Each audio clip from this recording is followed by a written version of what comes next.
Kita ko lang dun sa social media na yung sa Bicol region, sabi 9 billion yung flood control program sa Bicol region for 2023 or even 2024. Hindi po totoo yun kasi in 2023 sa DPWH alone, 29.4 billion ang budget.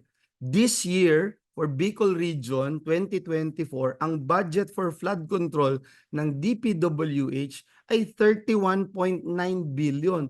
So 2023 and 2024, meron kang 61.42 billion na budget for flood control in Bicol region alone. So ito dapat tignan nating mabuti sa budget deliberation kung saan ba talaga napupunta to, may impact ba talaga itong ginagawang flood control projects and programs ng ating pamahalaan. Very concerning yung na hindi lang, I mean, all parts of the country are now affected, no? Parang makikita natin doon klarong-klaro na hindi na po uubre yung mga band-aid solutions and itong mga relief operations na laging ito na lang yung pag-iisip natin na o sige, band-aid solutions, tapos o pagka nabaha, bigay tayong relief goods o dalhin sa evacuation centers.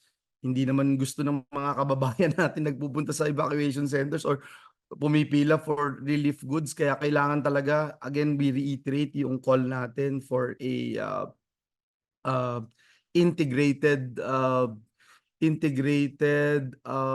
and comprehensive master plan ng ating programa para i-address itong problema ng baha, bagyo, etc.